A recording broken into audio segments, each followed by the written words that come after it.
Good afternoon, everyone, or good evening, or good morning, wherever you may happen to be in the world.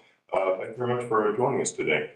I'm John Dodson, the director of the Global Taiwan Institute. Here at GTI, we are a 501c3 think tank, Taiwan-related issues and U.S.-Taiwan relations. And I'd like to welcome you to today's seminar, which we titled The Lai Administration's First Year in Office and Taiwan's Continuing Challenges. The has been, I think, a fairly tumultuous one for Taiwan, both internally and externally. In the political realm, the Lai Ching-te administration came into office just over a year ago in May of 2024, following the January 2024 presidential elections in Taiwan. They gave the Democratic Progressive Party a third term controlling the executive branch. But arguably, that vote in a position as it had held before. The January 2024 election was a three-way presidential election in which Lai Ching-te emerged as the winner with a plurality, about 40% of the vote, but with the remaining vote being split between Hu Youyi of the Kuomintang, the KMT, and Ko Wen-je of the Taiwan People's Party. And similarly, the legislative elections that were held at the same time for the Legislative Yuan produced a majority for a coalition of the Kuomintang and the Taiwan People's Party, giving them a combined total of 60 out of the 113 seats in the legislature. So Taiwan is operating under a divided government, with one party in control of the executive and an opposition coalition in control of the legislative branch. And that has made Taiwan's politics pretty contentious over the course of the past year. In particular, there have been controversies over legislation coming out of the Legislative Yuan with a measure that was intended to, that would have expanded the control of the legislature over the functions of the executive branch, a measure that its proponents would say was intended to improve legislative oversight of the executive, and one that its critics would say was really intended sort of to hobble the effective functioning of the executive branch. There was also a great deal of controversy over a measure to limit the authority of Taiwan's constitutional court over actions by the legislature, as well as an ongoing dispute over the government budget that has stalled a number of government initiatives that is still going on now. And all these controversies helped to produce the Bluebird movement protests that began in the spring of last year and continue to this day, as well as an ongoing recall process for possible recall elections for legislators in the Legislative Yuan, which again is ongoing and could see potential recall elections held later this year in the autumn. In terms of Taiwan's security, it's also been a year of very significant developments in the military and the security realm. The military pressure that the People's Republic of China directs against Taiwan has continued, seen most recently or prominently perhaps in the Straight Thunder 2025A exercise that was held in early April. The latest in what has become sort of a series of exercises intended to simulate a blockade operations and simulate strikes against targets in Taiwan. Also notably, the government of the PRC claimed, it always claims that these actions are sort of undertaken in response to political developments in Taiwan, that this was done in response to a series of measures that the Lai administration announced in March of this year, a series of 17 policy measures intended to combat espionage and subversion in Taiwan. If I could be forgiven a shameless plug, here at GTI, over the course of the past year, we did a series of 5 reports on PRC political warfare against Taiwan in multiple domains, with one of those being on gray zone operations done by Derek Grossman. I highly recommend all 5 of them too. And then in terms of relations with the United States, and that also connected to trade, there's been a certain amount of uncertainty regarding the state of U.S.-Taiwan relations under the second Trump administration, with many of those policies not yet becoming entirely clear from the U.S. side. I would think that most observers from Taiwan's perspective of U.S.-Taiwan relations, with actions being undertaken to, for example, expand higher level contacts between the two governments, to open up arms sales. And with many of that, or much of that rather, continuing into the Biden administration, and with the Biden administration sort of staking out a position of ideological support for Taiwan as a threatened democracy, inviting Taiwan to the summits for democracy that held, for example, and President Biden's statements of support for Taiwan. It's a Chinese attack. Oh, everyone, please do come in and have a seat. But there, I think, is still a certain amount of uncertainty regarding what U.S. policy will be in the second Trump administration, with some notes of concern emerging from statements made by now President Trump that Taiwan had stolen the U.S. semiconductor industry, for example, and now with the ongoing tariffs that have been levied against a number of countries, including Taiwan, and the efforts by Taiwan's government to respond to that. I think this we really will be tough. So a little bit about the state of trade and trade relations today. So there's quite a range of complex and contentious issues that are now facing Taiwan's government, the Lai administration, following its first year in office, as well as the state of U.S.-Taiwan relations generally. So in today's seminar, we'd like to delve into a number of those issues. And we have three speakers who will be adding their insights today. I wanted to make a note to remind our audience, both those of you who are with us live and those who are watching online, you too are part of the conversation. And after the presentations by our speakers, we'd like to open up the floor to Q&A. If you are watching online on the live stream and you wish to send questions in to be presented to the panel, you can do so either through the chat function on YouTube, or you can also email those to the email address contact@globaltaiwan.org. Again, that's contact@globaltaiwan.org. I'll take a moment to introduce our three speakers for today. My personal preference is to sort of give the more detailed introduction when each person comes up. But we do have with us today Brian Hu, who's a Taiwan-based journalist and founder of New Bloom magazine. We have Miss who will be speaking to us primarily about politics in Taiwan over the course of the past year. Mr. Daniel Schatz from the Institute of the Study of War will be speaking to us on some of the security issues and military operations that the PRC has conducted around Taiwan. And Ms. Zoe Weaver-Lee from the East-West Center, again, to focus primarily on some of the economics and trade issues in the Taiwan-U.S. relationship. If we could go to Mr. Q. Oh, we have him up. Hi, Brian. How are you? I'd like to offer a special note of thanks to Mr. Hu, who is joining us at what are truly night owl hours in Taiwan, with it being just after midnight right now. Who has very generously agreed to stay up quite late to offer his insights to us today. So we're particularly grateful to him on that account.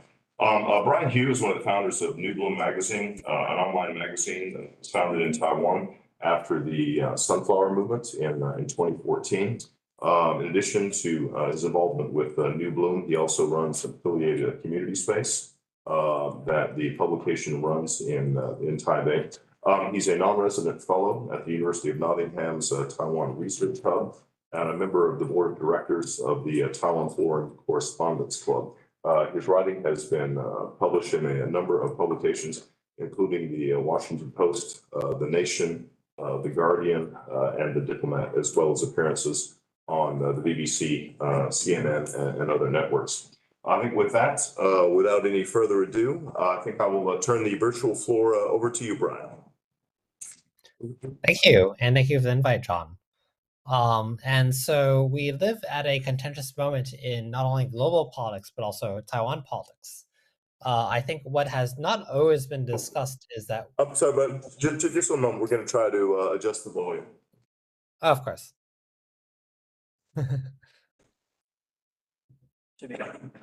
Okay, Brian, let's try starting again. Sorry about that. Can you hear me?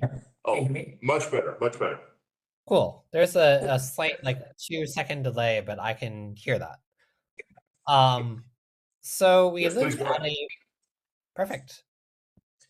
Yeah, we live at a very interesting moment in not only Taiwanese politics, but also world politics. And so I think, though not often discussed, what is occurring at present is a historically unprecedented set of circumstances in which there is not only a set of recalls, but recalls targeting all opposition politicians.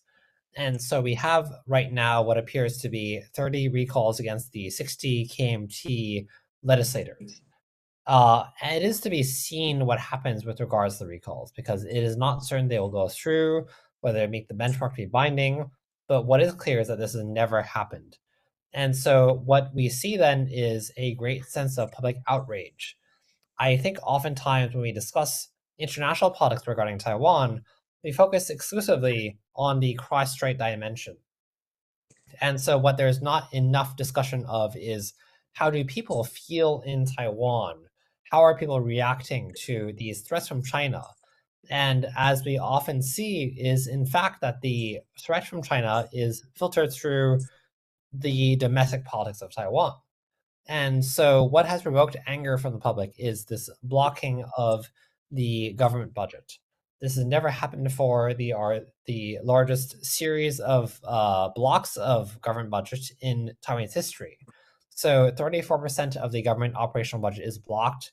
That includes the defense budget. That includes everything from cultural funding to Ministry of Foreign Affairs funding to the defense budget. But what's outrage, I think, is this kind of approach to governance in which the KMT is actually only have a slim majority in the legislature, and yet they have decided to tear up the rug, to have a scorched earth approach to politics in which they will try to block whatever the ruling regime tries to pass. And so that has resulted in trying to stop everything from the domestic sub-program to drone funding to anything from the ability to, for example, advertise to recruits the military. The public is angered by this, and this has never happened before because, again, the KMT, I think, is acting as though it has the mandate in governance, which it does not, in fact, really have. The KMT has a slim majority in the legislature if it votes with the TPP, which is the pan-blue leaning third party. But if the two parties were to split, it would not actually have the majority. And in the meantime, last year, it sought powers in the legislature, investigative powers that normally belong to the executive branch of government, to the judiciary, and sought to arrogate that to the legislature. Also calling, for example, reviving institutions from the past governance that are used to investigate, for example, political corruption, such as the Central Investigative Division, and subordinating that to the legislature rather than the Ministry of Justice. Or, for example, the National Communications Commission, which is used to deal with, for example, Chinese influence in the media sector, and instead of having that under the executive branch, having that under the legislature. And that is the only branch of government they control at present, the legislative yuan. And so trying to increase the power of the legislature at the expense of other branches of government. So when the KMT called for this last year, this was blocked by the Constitutional Court because of the fact that this infringes on the checks and balances of governance. And when this is blocked, so the next step they go to is they try to freeze the Constitutional Court. And so that means that you set a mandate on the minimum number of justices needed to make rulings in the Constitutional Court. And then you try to block anyone else that the line administration tries to appoint to the Constitutional Court. That means effectively it is unable to make decisions. And so in response to that, then there's this freezing of the constitutional court. That means the balance of powers in the three branches, the three major branches of government, is in fact blocked. And that's a way of changing the system of governance because of the fact the KMT seems unable to win, in fact, the presidency, which is, of course, the most powerful branch of government. Traditionally, the executive has set the mandate for the other two branches of government, whether the judiciary or the legislature. And so the public is not happy about this because although, in fact, the public has not always, in fact, reacted very strongly to, for example, acts such as freezing the judiciary, there's a lot of anger about freezing the budget in regards to the fact that perhaps the government, on these key initiatives that the government needs to deal with regarding the threat from China, or even the stable operations of government regarding to the social welfare services or cultural funding and etc., it's not able to function at present. That has led to a unprecedented wave of recalls against KMT legislators. And in response to this, then the KMT, interestingly enough, has struggled because of the fact that the KMT would probably be, in a normal circumstances, be able to organize, for example, recalls against DPP legislators, the pattern of revenge recalls, in which parties try to recall the elected politicians of one branch of government that they, or the elected representative of government that they oppose, and they don't seem to be able to do so at present. So the DPP is likely going to be able to have 30 recalls of KMT legislators to be able to get through. These are not directly organized by the DPP in the sense that the DPP is involved in recall campaigns, but these are organic anger against the KMT. Last year saw the largest social movement in 10 years, which broke out against the KMT's recent pattern of behavior. And so this was termed the Bluebird movement. This saw, for example, an escalation of what was originally a protest of maybe 100 or 200 people into 100,000 people within 2 weeks. And so I think we cannot underestimate that the public is in fact angry. The current state of recalls in Taiwan is that arguably it's easier to recall legislators than it is to elect them. It is a question of whether, for example, the 30 or so recalls will meet the benchmarks to be binding. But this has never happened before because the fact is there has been a long-term call for lowering benchmarks for recalls in order to make Taiwan more of a direct democracy system in that sense. Because there has long been this concern about KMT legislators, including people that are leaking, for example, the secrets about Taiwan's domestic submarine program to China, or meeting with Chinese government officials by traveling to Hong Kong. There have been, for example, individuals such as the KMT Legislative Caucus leader Hu Fuenzi, who, for example, claimed that he was taking a day off in the legislature because he was sick. And in fact, he was actually traveling to Hong Kong to meet with his Chinese counterparts. And this eventually revealed in the news discourse because it was eventually talked about by Han Guoyu, the KMT president of Legislative Yuan. So there has long been this concern about the KMT and its relation to China, but I think it's erupted into the open. Particularly at present as well, we see the situation in which the leadership of the KMT, as they've been in power, does not actually seem to be there at present. Someone like Fu Quincy, for example, has long been viewed as disreputable among the KMT leadership because of his reputation for political corruption. He was accused of vote buying in the more recent KMT Central Committee election, for example. He was most notorious for being jailed on insider trading charges. And when that occurred, in fact, he decided to divorce his wife, Xu Shenwei, name her the deputy county commissioner, so that when he was in jail, she would become the county commissioner. And so this level of corruption is unheard of in Taiwan's politics. He seems to be very powerful at present. And so who is in charge of the KMT at present is very unclear. And so we have this anger against the KMT, this uncertainty about who is in fact calling the shots within KMT, and this concern about the KMT cutting the budget. I don't think the Chinese public is reacting only towards the anger about, for example, the cuts in budget and so forth, but the KMT is embarked in a series of actions that have not been seen before in Chinese politics, and has resulted in this wave of recalls, the so-called Great Recall Movement. will that result in a recall of the KMT legislators that will change the balance of the legislative rin? That's still to be seen because of the fact that, for example, if you do recall, let's say 30 KMT legislators, you'll still need to have a set of elections to decide who will be there next.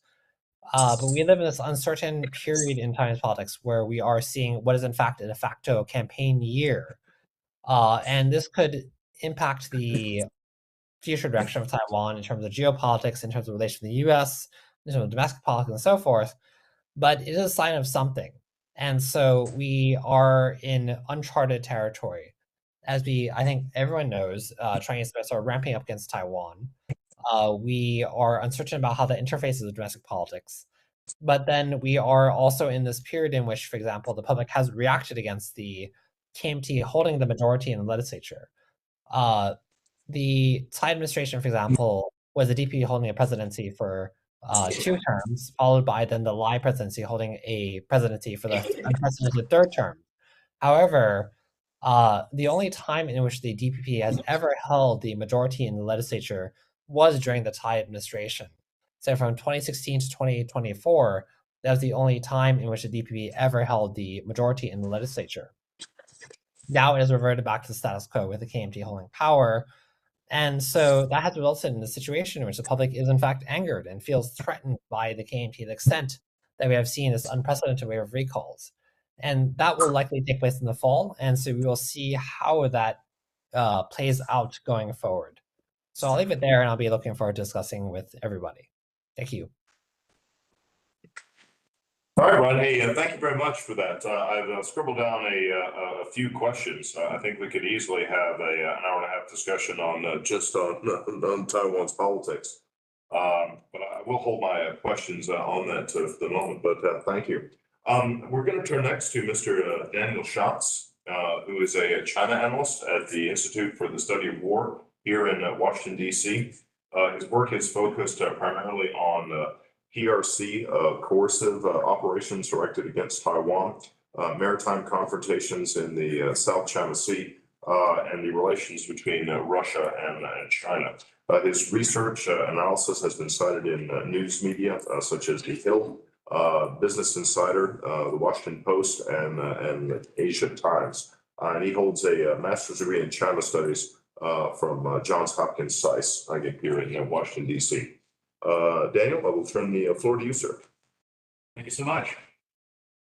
So I'm here to talk about the national security dynamic of what's been going on in the last year. China has escalated its coercion of Taiwan in the security domain in basically in almost every respect you can think of. I'll start with conventional military because that sounds like the most obvious place to start here. Over the past year, we have seen 4 major large-scale drills or exercises around Taiwan, encircling Taiwan, 3 in 2024 and 1 so far this year. That's 2 joint sword series exercises, 1 unnamed, 1 in December, and then most recently, as John alluded to, the Straight Thunder 2025A just last month. This is unprecedented in recent memory. Exercises of a similar scale have been seen twice before, once after Nancy Pelosi visited Taiwan in August of 2022, and then again in April of 2023, the inaugural joint sword exercise, when then President Tsai Ing-wen of Taiwan met with then House Speaker Kevin McCarthy. So having this many large-scale encirclement drills, blockade drills of Taiwan is a significant escalation for that to happen in 1 calendar year. All of these involve coordination between naval, air, and Coast Guard assets. As John said, they simulate a blockade of Taiwan. So we saw ships and aircraft operate on all sides of the island of Taiwan. The December drill was a little bit of a strange case I could get to. And all of these appear to have been at least timed with, but more often explicitly stated to be in connection with political developments in Taiwan, specifically attributed to President Ching-te. So a few days after Lai's inauguration, on May 20th of last year, China launched its Joint Sword 2024A exercise. Putting A in the name implies there's going to be a second one that was already planned, and in fact there was. With that one happened in October, a few days after Lai's speech on 10/10 Day, Taiwan's National Day. This was explicitly stated to be a deliberate escalation in response to supposed escalation in Lai's separatist rhetoric. For what it's worth, we did not assess that Lai's speech on 10-10 Day was escalatory compared to his previous rhetoric. In fact, it seemed relatively restrained. But nevertheless, China seemed determined to escalate anyway. And so, a particular note on that drill, we saw the highest ever number of PLA aircraft sorties across the median line of Taiwan in one day. 111 of them in one day, which was nearly twice the previous record. Quite a thing. Also notable about the propaganda around that drill in particular, one of the phrases that kept coming up in state media or in official statements was, the more the separatists provoke, the faster they will perish. So this was an attempt by China to directly link its military coercion of Taiwan with supposed provocation by Lai, both in an attempt to deter him from doing things they consider against their interests, and also ideally, from their perspective, to intimidate the Taiwanese populace into no longer support. The December 2024 drill was strange because it was unnamed. It was not widely publicized, but it did happen after Lai's first overseas trip, which was to very specific island nations, stopovers in Hawaii and Guam. This exercise had a much larger area of operation, including farther out in the Pacific, as well as the northern part of Taiwan Strait, the East China Sea, the Yellow Sea, the South China Sea, with a particular focus on blocking foreign intervention rather than directed at, Taiwanese actions. But worth including as well due to the sheer scale of it, as many of 90 ships may have participated in that exercise and account for bullshit. And then finally, most recently, on April 1st or 2nd of this year, we had the Straight Thunder 2025 drills, which not so much a formal exercise, but more of a coordinated series of drills that showed China's ability to more rapidly deploy large numbers of ships and aircraft at one time to carry out exercises like this. And this was at a few weeks after Lai enacted the 17 measures to counter PRC infiltration in Taiwan. The propaganda was particularly evocative. There was some cartoon of Lai depicted as a parasite being plucked out of Taiwan with a pair of chopsticks. There were simulated strikes, electronic simulated strikes on various Taiwanese bases and cities. And the messaging continued. Notably, I will say this is not just political messaging. This is not just political intimidation. This is also intended to create a new status quo of military activity in Taiwan Strait and Taiwan. So China has normalized a much higher volume of military activity that naturally erodes Taiwan's ability to detect real threats and respond to them in a timely manner.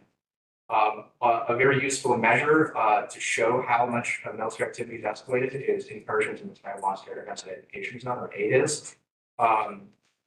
Over the past year, and I mean it's starting from Lai's inauguration until now, the average number of ADIZ incursions by PRC in the Taiwan's ADIZ has surpassed 300 over 10 per day. Prior to 2024, there was only one instance of a month having over 300. That was what Nancy Pelosi did. So the average number of monthly ADIZ incursions doubled compared to the past 2 years. Another very interesting and important avenue of escalation has been with the Chinese Coast Guard, or CCG. The CCG has participated in the aforementioned military drills and exercises that I mentioned, coordinating with the PLA. But also it has increased its activities in the middle of the Taiwan Strait, east of Taiwan, and most notably around the Taiwanese outlying islands of Kinmen. This actually is something that started before Lai was inaugurated, but after his election.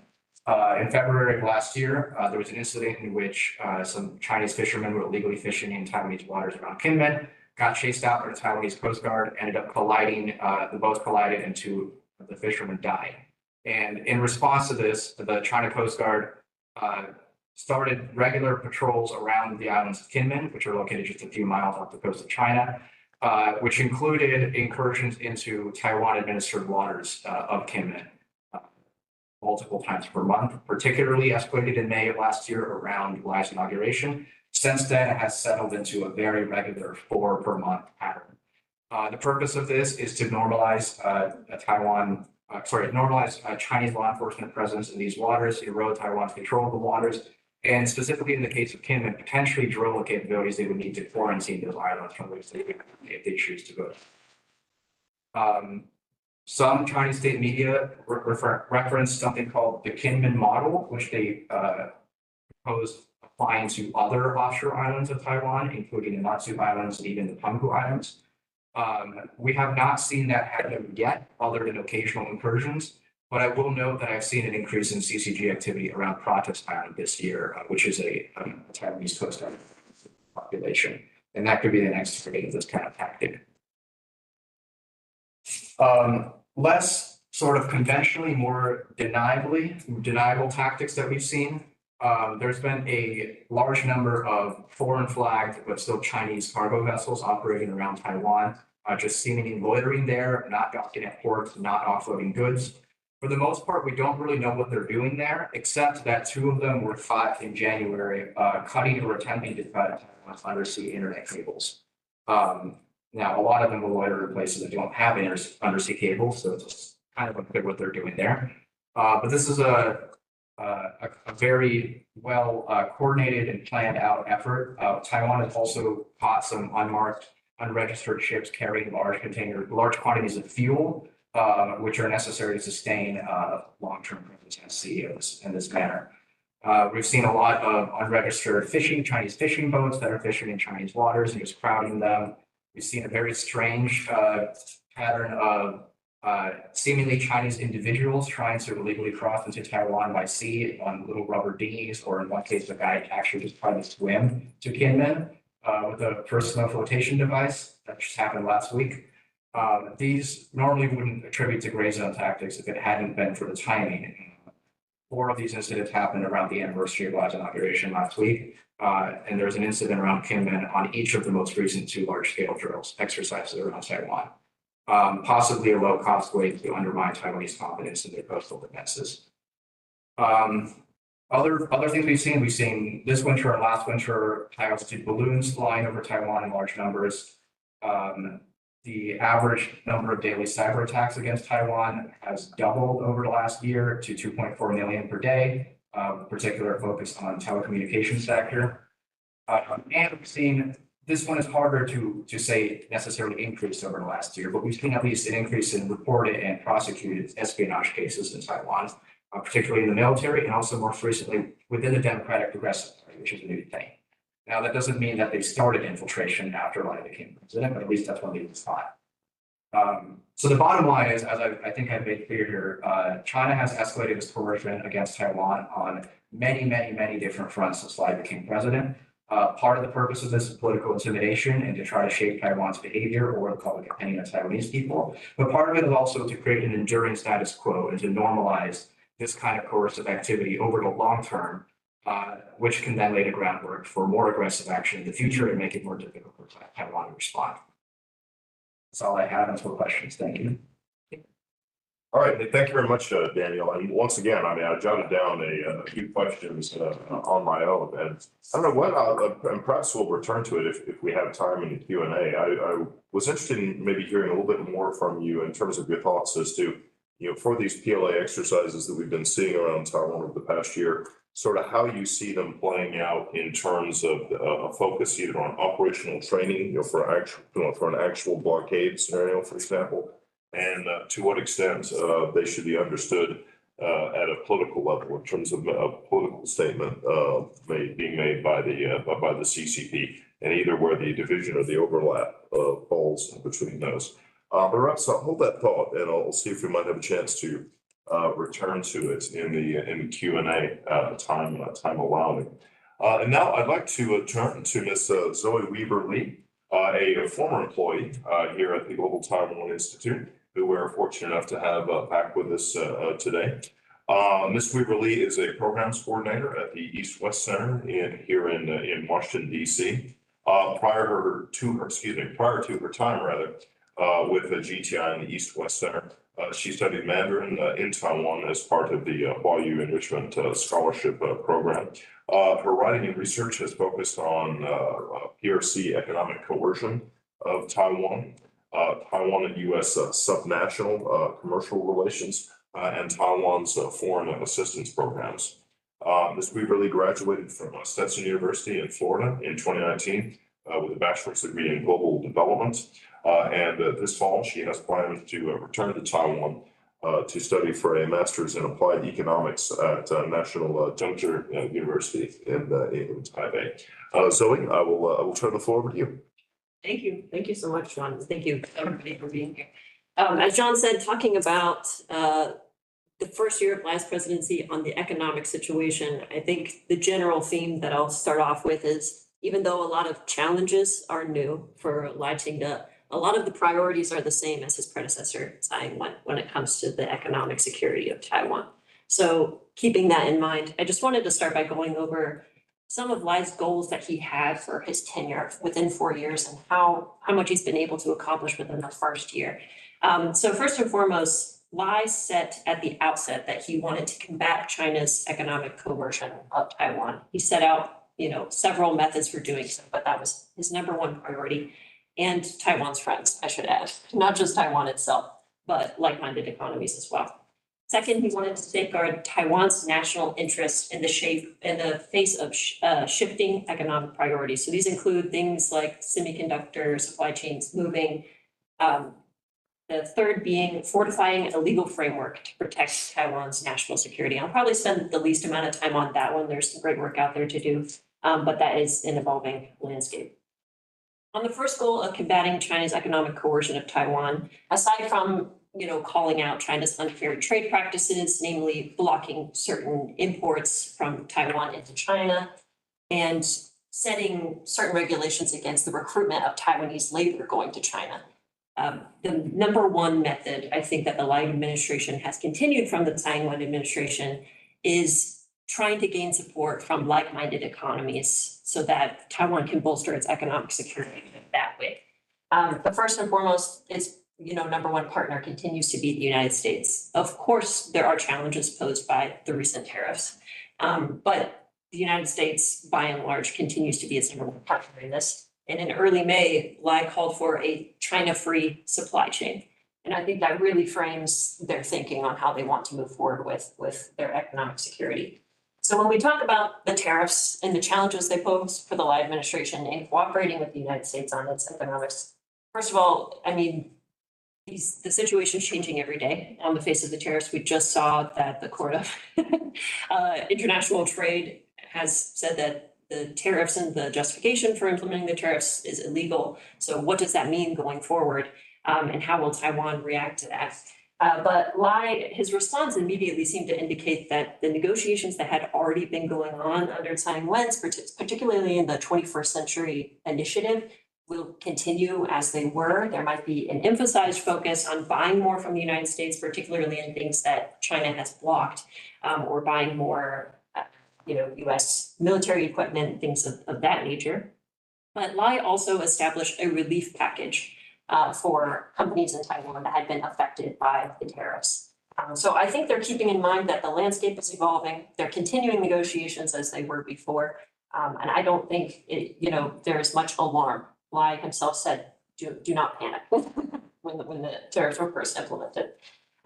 So one thing I will also note about this is that while there is some thought in Taiwan, some negative perceptions of the tariffs, especially among the public, the United States will remain probably its most important trade and economic partner.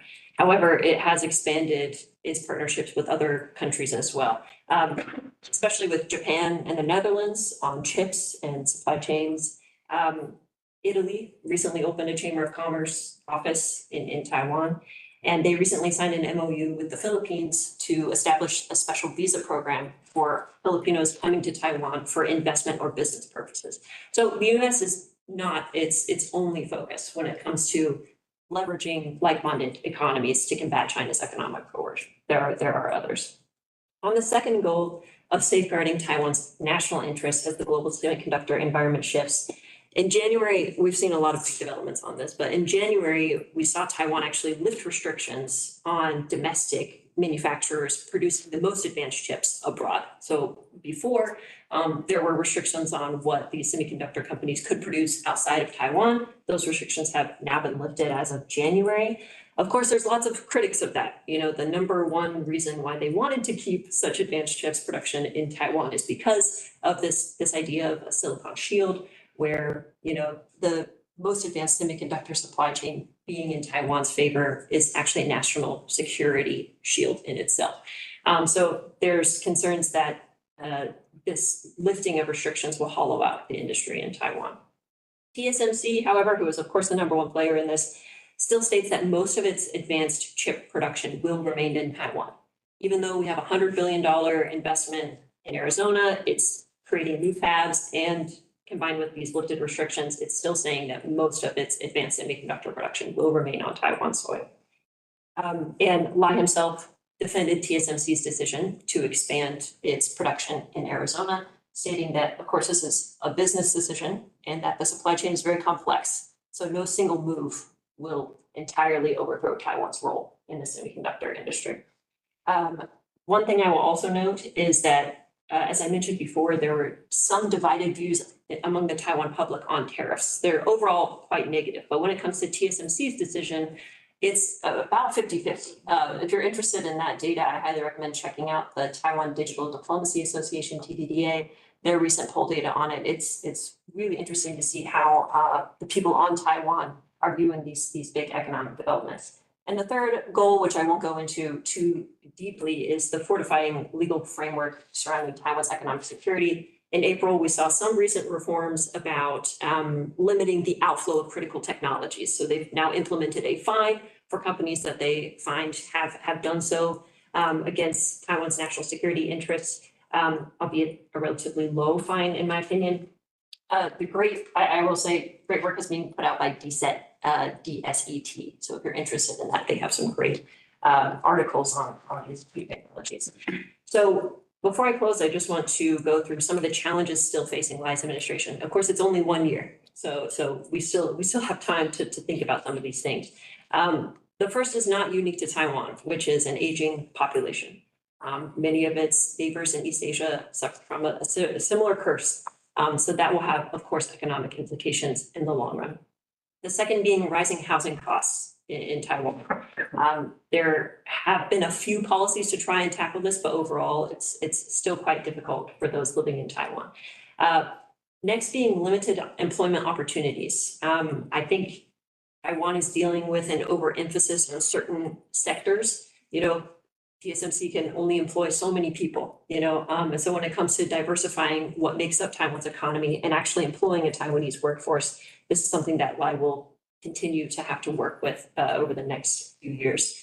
And then finally, something that has come up, the common thread throughout everything, is domestic discourse on spending. So this will continue to impact what Taiwan focuses on in terms of its economic security.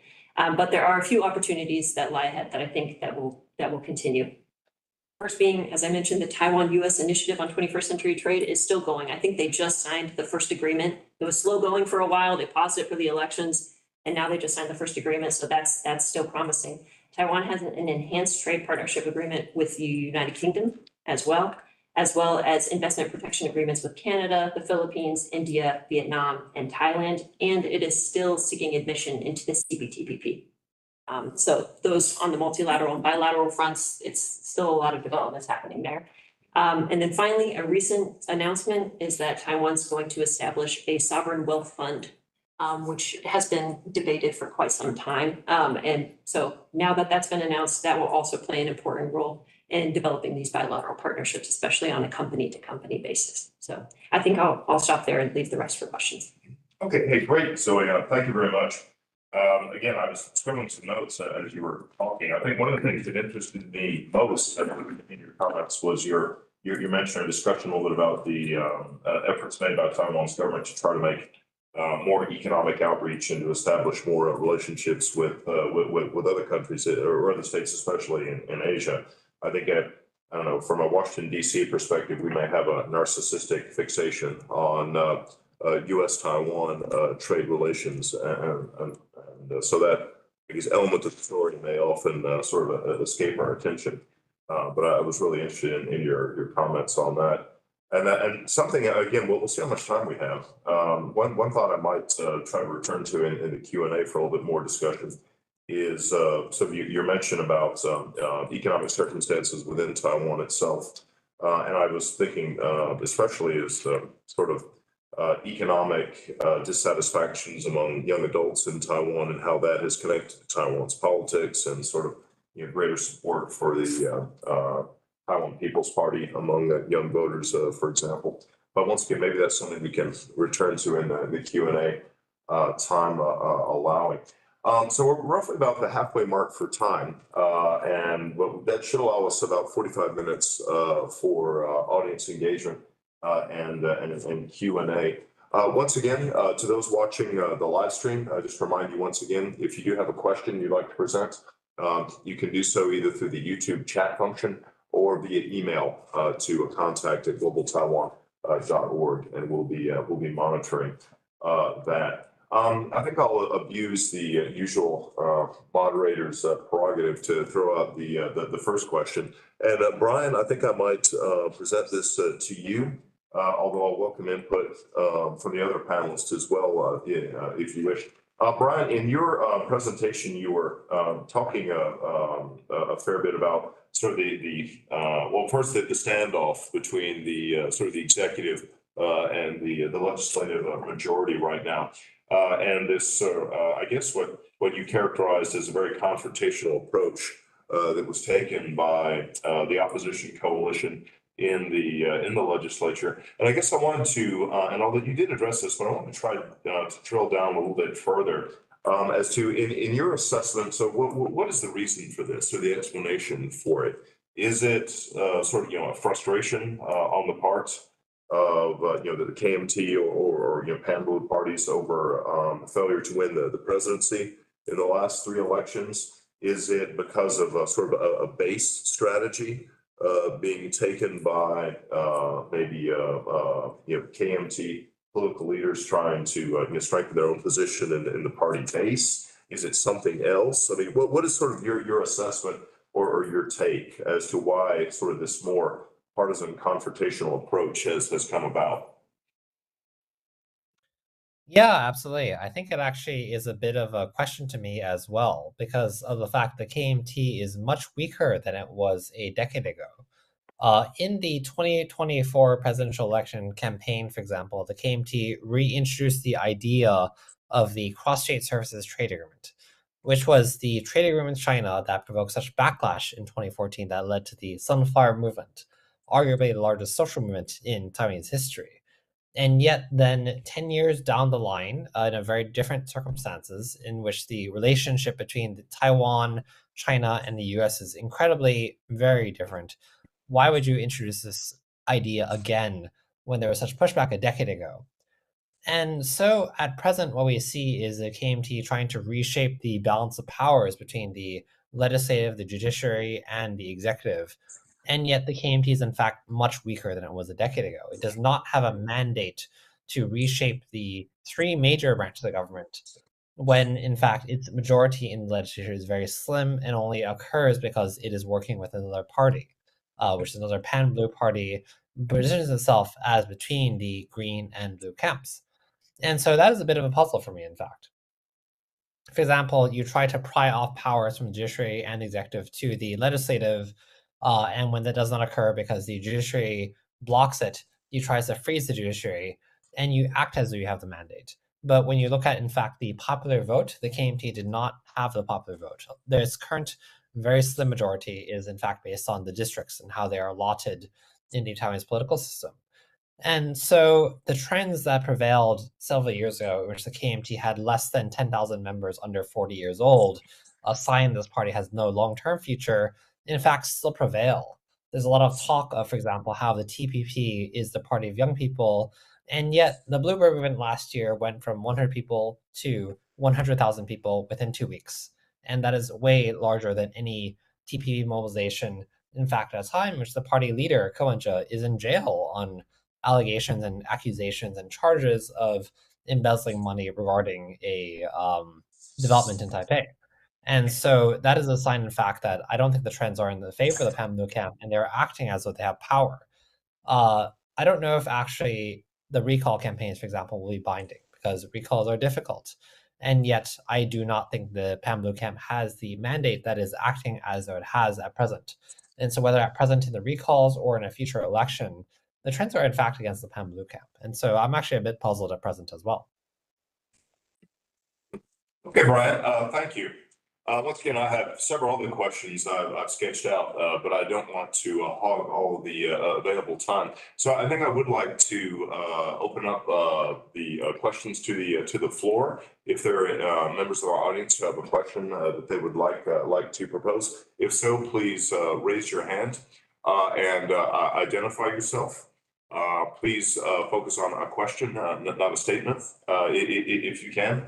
And we'll get that directed to our panels, and I'll try to alternate between live questions and those that we have from viewers in the stream.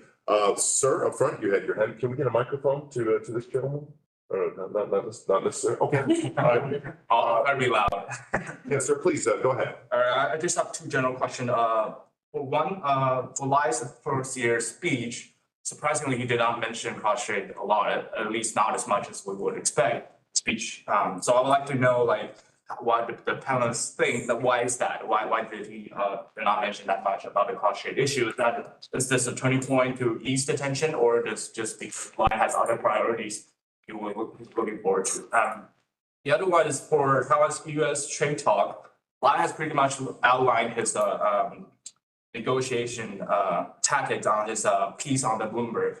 And my question is pretty easy. Just what else can Taiwan do to engage in negotiation with presidents? And I forgot to introduce myself. I'm Mark from United Daily News. We're based in Taiwan.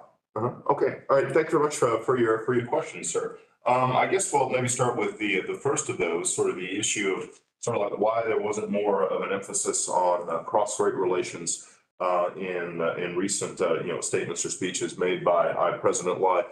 Any of the three of you have any thoughts or comments on that? I don't know, perhaps Brian.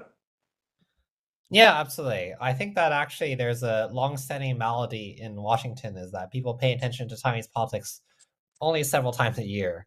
And so there's not a tracking of the day-to-day changes in how people discuss cross-strait politics, but also the way in which that cross-strait politics is in fact very embedded in the domestic political discourse in Taiwan. There's no way to talk about it one or the other. And so when Lai does not in fact talk about China, or people are counting the number of times he says ROC in his speech, that is in fact missing a great deal about Taiwanese politics. That in fact, when he talks about domestic politics, such as the recalls, or such as other aspects of what are perceived as domestic politics, that in fact already includes this cross-strait issue to begin with. And so I don't think it's a need to really focus on Lai as not talking about the cross-strait dimension. It's already there. And there's a need to understand that the domestic and the cross-strait dimension do not in fact exist in two separate frames for Taiwan, but they've always been very tightly integrated. And so he did, in fact. I think he did make his stances clear. And so I think rather than focus on, for example, counting the number of times he says China or ROC in his speeches, the recalls, in fact, are the proxy issue by which he is, in fact, discussing cross-strait issues. And I think the domestic dimension of that is, in fact, how he's discussing cross-strait issues currently in Taiwan. Yeah. Okay, Brian, thank you. Daniel, you had a thought? Yeah, I can't speak to what's in Lai's head. I don't know, but I can speak to one of the effects that I observed of the lack of mention of China in the speech.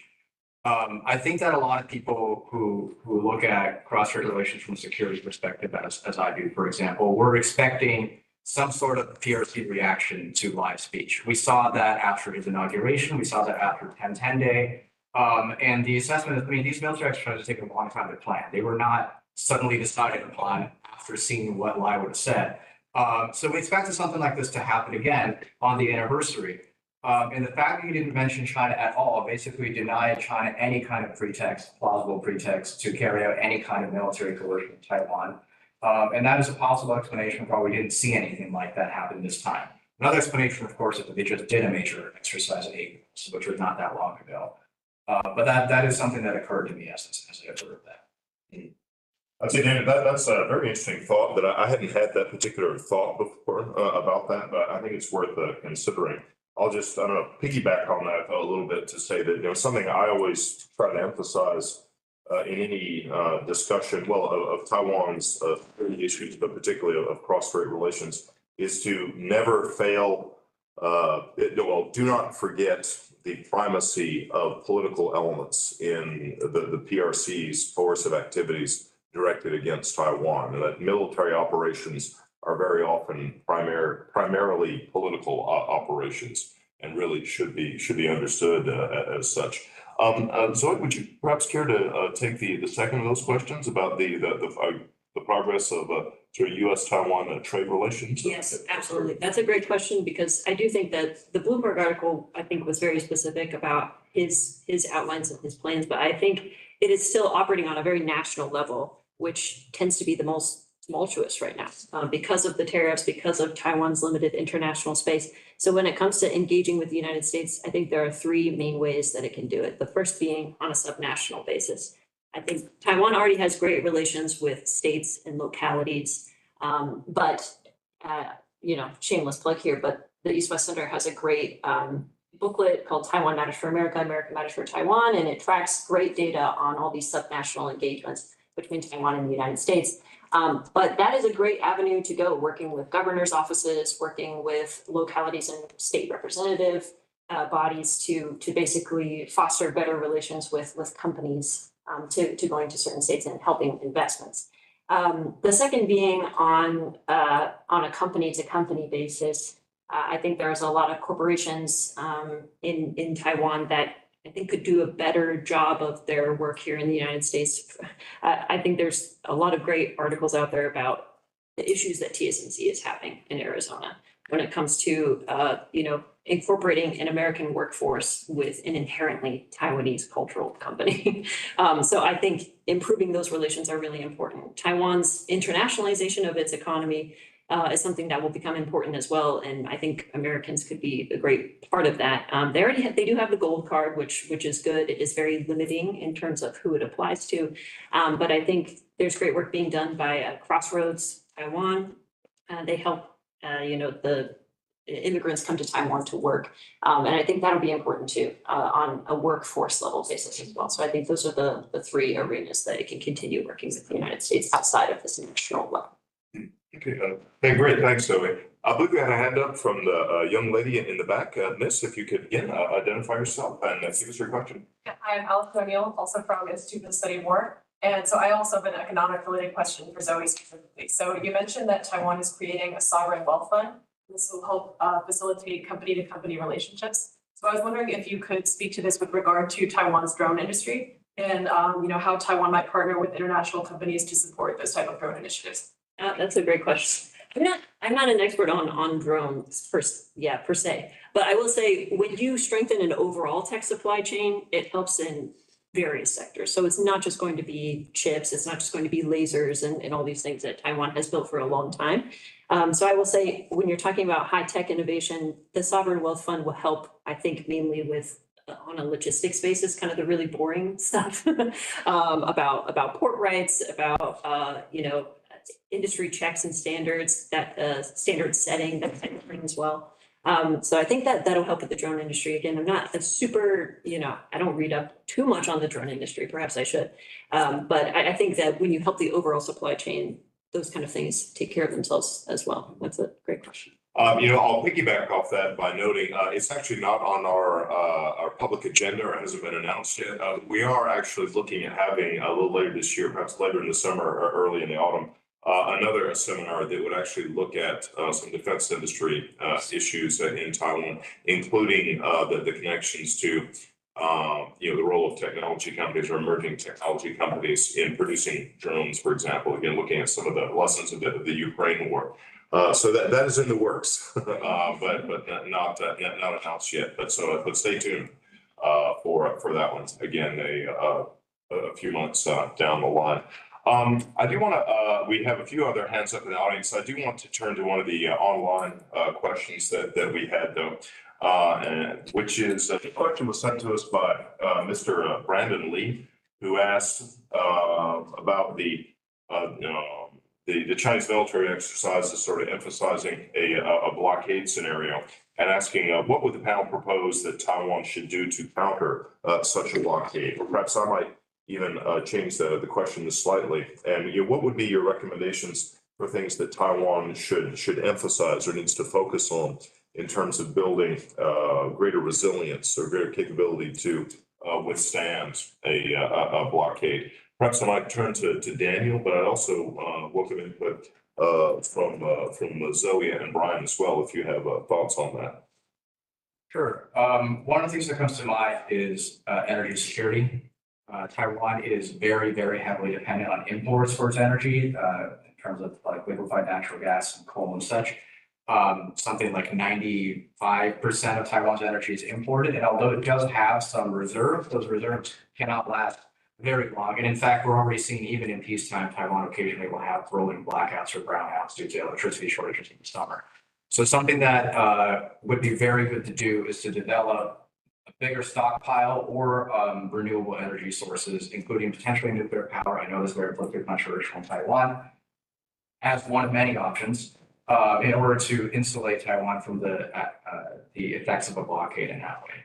Another thing that we're very likely to see China do in a blockade is to try to cut Taiwan's communications, as we've seen with the undersea cable cuts. So developing any kind of redundant communications, including satellite-based technologies, trying to get things like Starlink or indigenous equivalents would be very welcome in the endeavor to resist the blockade.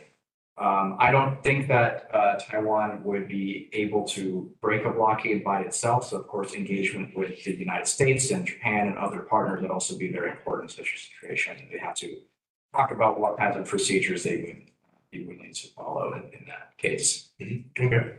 At the risk of sounding like a broken record, we are also developing on our agenda earlier this year. It so happens a seminar about energy issues in Taiwan and Taiwan's energy security. Once again, not announced yet, but keep an eye on our schedule for that a little later this year. Any other thoughts or no? If not, we'll go back to some more audience questions. I see a gentleman with your hand up there, sir. So I'm curious, what is Taiwan administration looking to also recognize other conflicted, Somaliland? Somaliland has fair elections. Honestly, they seem pretty much as same boat as Taiwan, and Trump has shown a lot of interest in Somaliland because of the port he's trying to been doing. So can Taiwan recognize Somaliland and Somaliland recognize Taiwan? Scratch my back, you scratch my back. Can that policy work? That's a very interesting question. I know there's certainly been a lot of sort of increasing unofficial, semi-official ties there between Taiwan and Somaliland. But do any of the panelists have a particular thought or response on that, Brian? Yeah, I can respond to that. So particularly Taiwan, there's some actually pushback in Africa regarding Taiwan and its close ties with Somaliland, growing ties rather. At the same time, I think Taiwan often is prioritizing ties with countries that have checkered human rights records, and in fact are not actually, there's not a lot of, let's say, geopolitical benefit for Taiwan for maintaining ties with some countries. East Swatini is a great example. For example, it's an absolute monarchy, one of Taiwan's African allies, and yet Taiwan still continues to maintain these ties that go back to the KMT authoritarian period because of path dependency, or that it would be used as a political attack against the current DPP administration if there's a breaking of ties. But I think Taiwan, in fact, should in fact seek like-minded allies and be more flexible with its relations rather than the current approach. But I think it's still to be seen. I think there's still this potential pushback because it becomes weaponized in domestic political discourse. I think it needs to be noted, though, that while the U.S. in past years, particularly during Trump 1.0, paid more attention to Taiwan's loss of diplomatic allies, there's also the fact that they are, in fact, often in parts of the world in which, for example, such as the Pacific, that they are play a role, for example, in influencing not only Taiwan, but also the US and other countries in the region. And so I think much more attention needs to be paid to Taiwan's loss of diplomatic allies, because it's not merely symbolic, but does represent China's expanding reach, in fact, in the world. Yeah, I know that really connects to sort of a longer standing question that I know. Well, here at GTI, we've had in a number of conversations with interlocutors from Taiwan. Sort of this question of what is of greater value? Taiwan's official diplomatic ties. The countries that officially recognize the Republic of China and where there are official embassies. And as Brian noted, there are sort of fewer and fewer of those now. And there's been an acceleration over the last decade in a number of those states that have shifted their diplomatic recognition from Taipei to Beijing, and sort of like how you weigh that against the value of unofficial diplomatic ties with other countries. And I would argue you've seen over the last several years sort of where Taiwan has lost official diplomatic allies, but at the same time there's sort of been a gain in its sort of unofficial or semi-official diplomatic ties with a number of other states with increasing numbers of trade offices and so forth, and where you draw the line on that. But again, that would be another conversation all its own.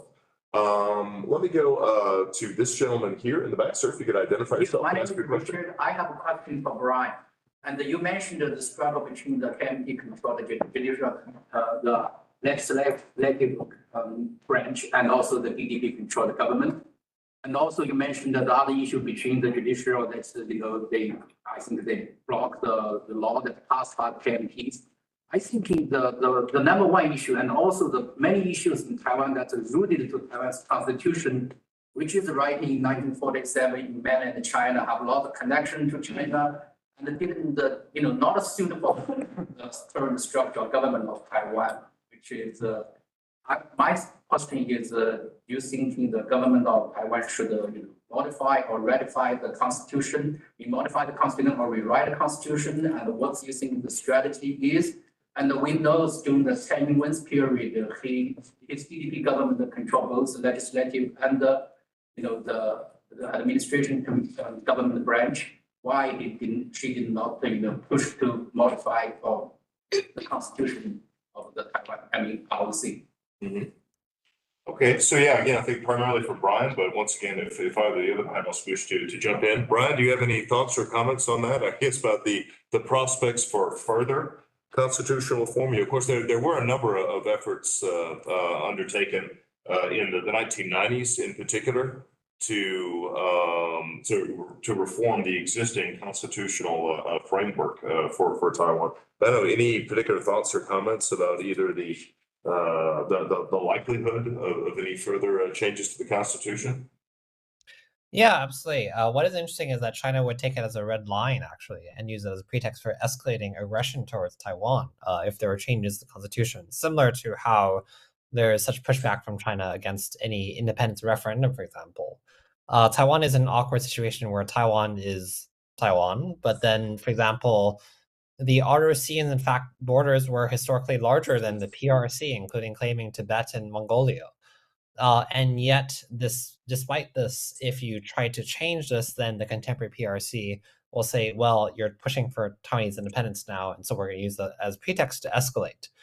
What is interesting, though, with regards to the fight between the three major branches of government, Taiwan has 5 branches of government, is that, for example, during the Ma administration, the Ma nominated an entire slate of justices on the Constitutional Court, resulting in a situation in which you don't have a divided situation in which some justices are nominated by one presidency and then some justices are nominated by the next presidency. And yet the KMT frames it as present as, well, the DPP nominated everybody, and so they control the Constitutional Court, and so are justified in freezing it because we are trying to check their power. And yet it was in fact under Ma Ying-jeou that first happened, resulting in a staggered process of succession in which basically the DPP in fact did name an entire slate. And so you have this kind of lawfare among the judicial branches, the legislative and the executive. This is not particular to Taiwan. You often do have this fighting among government branches, but it plays out in a very interesting way. And I think particularly the KMT has tried to frame it as the DPP controlling the government. And that's why they're justified in taking the scorched earth approach against the DPP. And so I think it's important to note that it in fact goes back to the Ma administration. Hi, Brian. Thank you. Nothing else on that? Let's see. Oh, you want to go over? Sir, we'll take your question over here, sir. I just have a quick question. Made reference to it. And where does the sovereign wealth fund come from? Is it going to be like Australia's mandatory retirement savings? That's almost $3 trillion. And Can you say the first part of your question again, sorry? you said something about a gold card. Oh, yes. So, yeah, I can start with that part as well. So a gold card is a type of visa system in Taiwan where if you meet certain requirements, you can reside in Taiwan for a certain period of time. And gold card is specifically meant for industries that Taiwan deems critical that it needs. So for instance, if you own a tech company with a certain number of employees, if you have a Nobel Peace Prize, no joke, that is legitimately something that you have to get to go over. So there's quite high standards, but it's basically to bring high caliber international talent into Taiwan. So it's still relatively new. I want to say it's been around for a few years now. But that is what the gold card is. In terms of the sovereign wealth fund, this is something that was, I want to say just announced in Lai's most recent speech. I am not sure how big it's very vague at the moment in terms of what it plans to be. And we're not sure which institution will be heading this or monitoring the wealth fund within Taiwan. So I can honestly say there's not a ton known about what all this will entail, but it seems that the focus will be on high-tech supply chains. And it specifically named world-class investment for new operations from NVIDIA, AMD, Micron, Google. So I'm assuming that is the main priority for them. Yeah, thank you. Great, thanks, Zoe. Well, let's go over here. Sir, again, if you can identify yourself and ask your question. My name is Francis. I'm a research assistant at the Presidency Institute. I just wanted to ask, so back in February, I remember Lai made a public announcement about committing to 3% of GDP on defense. Any updates on that? Yeah, anybody on that? Perhaps Daniel or anybody else? I guess I guess I can offer my own comment that well, of course, yeah, there may be a question of putting the cart before the horse because the government budget is sort of held up right now, and much regarding defense spending is sort of currently in limbo because of the lack of final approval of a government budget. So on that level, it sort of makes the Lai administration statement about an increase of defense spending to 3% of GDP sort of aspirational. At least for the moment, you sort of have to solve one problem of the current budget before you can get to a further increase in defense spending. So I would say that seems to be yet another issue that's sort of pending, some sort of resolution of the gridlock or the conflict between the majority and the legislature, and then the Lai administration. Now, there's a possibility that some of that could be addressed through special budget supplementals outside of the normal budgeting process. But yet, once again, that requires legislative approval, which again is going to continue to be on hold. So at least for the moment, that seems to be an aspirational statement, and perhaps a political one, both domestically, signaling to a domestic audience about the seriousness of the administration on defense, but also sort of presenting a statement to international parties, particularly perhaps the United States government, that we are serious about our defense concerns. But again, to the extent to which that can actually be realized, we'll have to wait and see. Further thoughts? Ben, let's go to you. That maybe you might that as well. I appreciate you. No, it's, I don't know how tight we are in time. We're still got 15 minutes. We're good. Cheers. Thank you very much. Jill Zwicker, recently departed U.S. Department of Energy. Shout out to the feds. Question, maybe apologies, Nish, maybe best for the energy seminar later in the year. But Brian, this might be to you. Just coming off of the very recent legislative decision to announce that bill to extend the lifespan of Taiwan's nuclear reactors, which really, I think, means allowing the reactors to reapply for licenses, because I think they've all expired at this point. Just curious if you can share any of the public opinions, any insights that you have from, domestic Taiwanese online reactions to the bill. If you have any insights on maybe the rationale or, what the impetus was for announcing that bill now, if it is really an energy security issue or something more political, and if you have any predictions about whether it'll pass. Thanks. Yeah, absolutely. So first, very quickly on the previous question, I mean, Taiwan's defense budget is already like 1/4 of government operational spending. So increasing it to like 5%, 10%, numbers are being thrown out is very difficult. That means cutting all social spending, that'd be suicide for any government that wants to be elected. So there's that. And so numbers are thrown out, it's very difficult. But the nuclear debate in Taiwan is very interesting because the DPP, which is historically always anti-nuclear, has in fact shifted positions because it views itself as in a strong enough position where it can now shift on traditional positions. And there is the fear of the threat from China. And so Lai, for example, expressing support for advanced nuclear technology, for small-scale nuclear reactors. It's a major shift.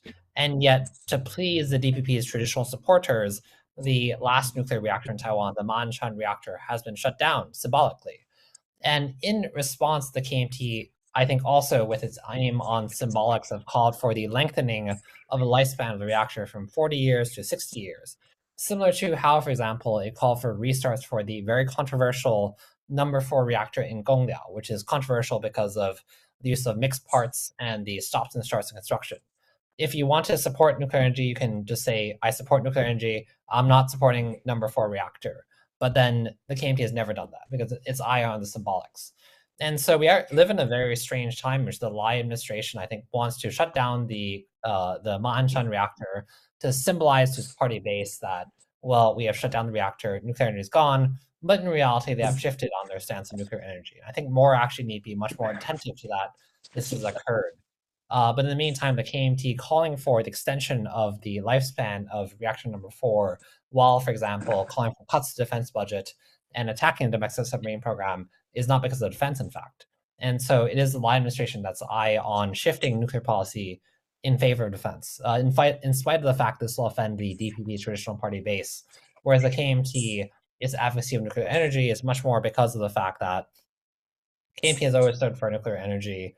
You vote for us, you vote for nuclear energy, you'd vote for the economic prosperity that existed in the 1980s and 1970s when nuclear energy was more than 50%, around 52, 53% of the energy mix in Taiwan. And so it's very much tied to this different views on energy mix in Taiwan. And you call for a return to that, you call for a return to that history, you call for a return to economic prosperity from that period. All right, thank you, Brian. Let's see, Ben, we'll go to you. Yeah, I just wanted to ask a little bit about Lai's policies to combat conceived influence operations by the PRC and to some extent espionage. He seems to have taken a very strong stance on this. And I'm curious about your perspective on this stance. Some of his policies seem to be a little bit more, I think, intended to show force rather than really solve an issue. For example, he announced that he would require all of the individuals who may have Chinese documents, identity documents, while holding Taiwanese citizenship to renounce that and actually obtain proof from the PRC, otherwise they would lose Taiwanese citizenship. Obviously, anyone who's actually infiltrated Taiwan could secure that kind of documentation very easily from the PRC, while others may feel very much in a corner. So, and I know this is something that's been dividing a little bit of Taiwanese society. So do you feel like Lai's policies are really intended to solve the problem or send a strong message? And if so, what effects could that have long term on Taiwan's politics and the division of society? So maybe perhaps Daniel or Brian, do you have thoughts on that perhaps? Brian, I saw your hand up. Yeah, I think actually it's not really about the PRC or it's sending a signal to the US as more, though those are target audiences, to be sure, as it is about the recall, in fact, creating a sense of crisis to drive up participation in the recalls. And so maybe these KMT legislators that are blocking the budget, for example, will be voted out of office. I think it's a bit comforting, in fact, that, for example, there are Chinese dissidents in Taiwan that had to go to China, such as Fucha, the publisher, to give up their PRC citizenship because to stay in Taiwan, and they were in fact detained. So there are exemptions for that. But I think that lie is ramping up a sense of crisis in order for the recalls to drive up participation, and yet is in fact a bit a sledgehammer approach in a way that has not always helped. For example, his targets are initially 3 streamers who are all Chinese women. And the gendered aspect of that, I don't think, has gone unnoticed by Taiwanese society, in fact.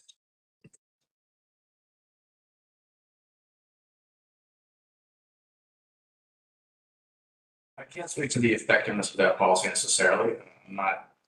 You raised some interesting points there. Something that we've seen, which is not just, Chinese spouses marrying Taiwanese people and therefore having IDs, is China, and particularly Fujian province, pushing for Taiwanese visitors and students and workers who come to Fujian to obtain Chinese IDs or documentation of some kind. Part of that is justified as a means of cross-strait economic integration to try to promote people-to-people exchanges, things of that effect. But there's also a danger of it being used in a similar manner to Russia's pacifization campaign in occupied Ukraine, in which they can then show, hey, we have all of these people in Taiwan with Chinese IDs, they're being oppressed, we have to help them. Something along those lines. And in that sense, a lot of the rhetoric that we've seen from the Taiwan Affairs Office and other Chinese officials against Lai's anti-Chinese ID campaign has been like that, they're trying to suppress cross-strait relations, they're trying to oppress people that are in favor of closer ties across the strait, and so on and so forth. And of course, that builds into a broader narrative of Lai being unfit to lead and also being, a separatist and all those things that they use to justify their aggression. Okay. I'm going to go back to one of the questions that I had jotted down during your presentations. And Zoe, I think I'll direct this to you. And you touched on it briefly, but again, I wanted to see if we could draw it out a little more. Again, at least, I don't know, from a Washington, D.C. perspective anyway, a lot of the, when there's a discussion on Taiwan's economy, it is often, again, we think of it primarily in terms of sort of U.S.-Taiwan trade relations, where the effects of the tariffs and so forth. I wanted to ask if you might comment a little bit on the Lai administration's sort of economic policies kind of on a more domestic level within Taiwan. Again, once again, going back to the January 2024 elections, sort of we saw a large increase in the vote that went to the Taiwan People's Party. Again, with much of that coming disproportionately from younger voters, and again with economic dissatisfactions, the cost of housing and so forth, being sort of attributed to that rise in support among young voters, and with young voters sort of looking for a third option in Taiwan's politics.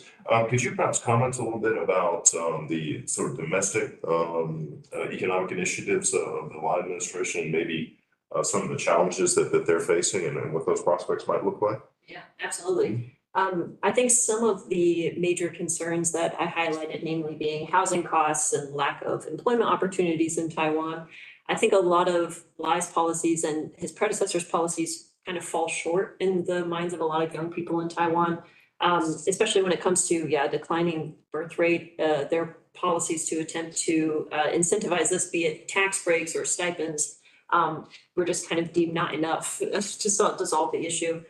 Same thing with housing reforms, and in fact, making it more difficult for Taiwanese people to get jobs in China, having regulations against Chinese job postings on Taiwanese job boards, have kind of furthered this disillusionment that, the government actually cares about my well-being, and instead some of these macro political issues instead. So that's kind of a prevailing thought.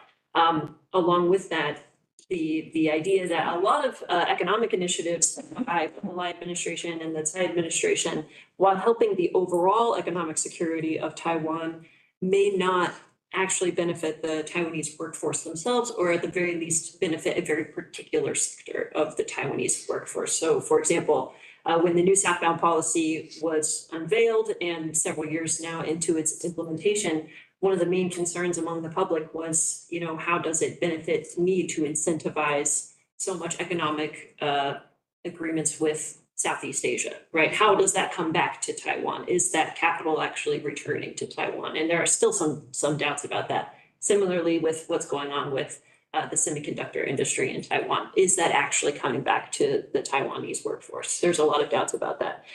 So I think a lot of their policies have fallen short in these big national macro policies, whether it's not being communicated well enough as to the benefits for the overall Taiwan's economic security, that is just not, the benefits are just not making it to the average young person or Taiwanese citizen member of the Taiwanese workforce. Thank you. All right, I think with our last few minutes, I think what I may do then is present an impossible challenge to our panelists, which is to ask you to make some predictions or assessments. We've been talking a lot about the first year of the Lai administration and what has occurred. So I guess my very broad and unfair question is what are we likely to see in the second year or in the next year ahead? And then with a few subordinate questions within that, maybe for Brian, if you have any predictions regarding the recalls that we've been discussing, what is the likely outcome of those to be? Will that produce a decisive shift in Taiwan's domestic politics or not? Perhaps for Zoe, any thoughts on what we're likely to see in the year ahead regarding, well, perhaps most specifically the trade negotiations between Taiwan and the U.S. And the frictions over tariffs and how that's likely to play itself out. And then perhaps for Daniel, based on the patterns that we've seen thus far, any thoughts you might have on patterns going forward in regards to PRC coercive activities directed towards Taiwan. And maybe I might try to take it in that order, maybe starting with Brian. So if you had to lay down some money right now in the betting markets, what would you predict regarding the recall elections that we're likely to see later this year? Yeah, absolutely. So we mentioned that basically earlier, there will be at least 30 recalls. These are the ones that have reached the benchmarks to occur. And so this is almost every KMT legislator that is up for recall, the ones that are not elected by the party list or proportional representation. Will that occur? It does not. It's not clear to me because it's never happened before. And then if a KMT legislator is recalled, then still a DPP legislator needs to be elected in the by-election. But we are in the dynamics of an election year. It is important to remember that by-elections, the dynamics are very different than during election years. And recall laws in Taiwan currently, as they are low enough that arguably it's easier to recall someone than to elect them. So there may be a big shift in the legislature. That's a good question if that will occur. But even if it does not occur, I think we see one of two scenarios, or rather two scenarios will occur. One is that the KMP is like, we survive this, we have the mandate, we can do more changes to the fundamental division of powers in the Taiwanese government. And that perhaps, I think probably will trigger a new set of protests. Or the KMT is cautious because of the fact that it saw this unprecedented wave of recalls against it and is then constrained. But the long-term trends of Taiwanese politics are against the KMT. Again, just a few years ago, the KMT had less than 10,000 members under 40, and now the KMT is in fact weaker than it was a decade ago. Again, these recalls, this wave of recalls, though there were attempts actually after 2014, after the Sunfire Movement, arguably was the largest social movement in Taiwan's history to recall KMT legislators, they're not extensive, not trying to recall every KMT legislator. So it does say something that now is an attempt to recall every KMT legislator. And so I think the KMT still does not have a long-term future. And so even if it survives recalls, which is very possible, I don't think the party has a long-term future. But then there are, of course, other external factors in world politics and how they interface with Taiwanese domestic politics. So I think we will see. Yeah. Okay.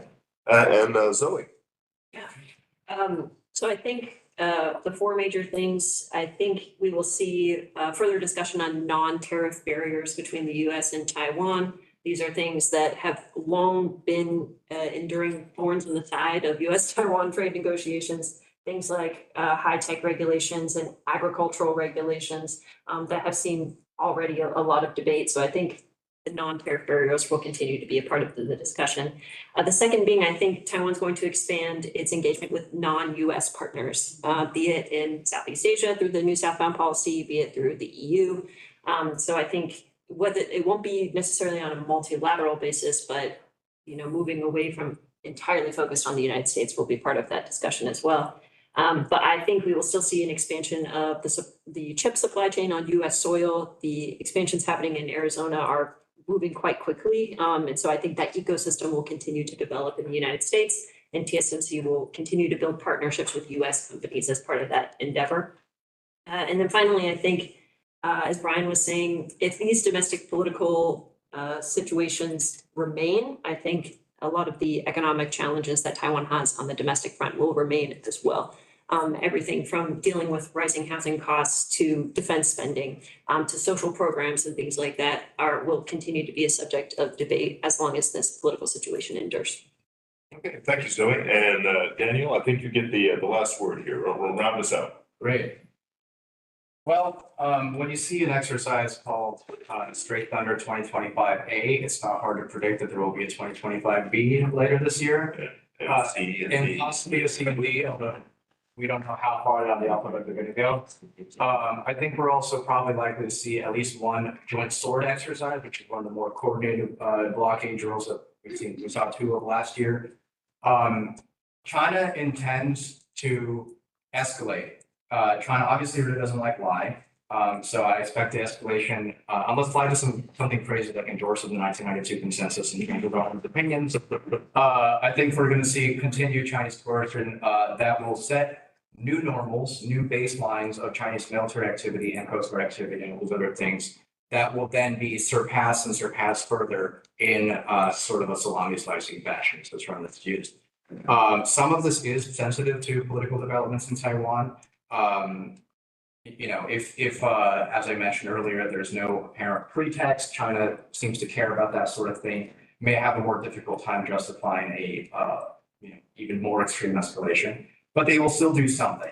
At the end of the day, Xi Jinping has given the PLA a directive to be prepared to invade Taiwan by 2027. Not to say that he will, not to say that that will happen, but they should at least be prepared to. And in order to be prepared to, they have to drill, they have to actually practice what they're planning to do, whether it's a blockade or amphibious invasion or anything else.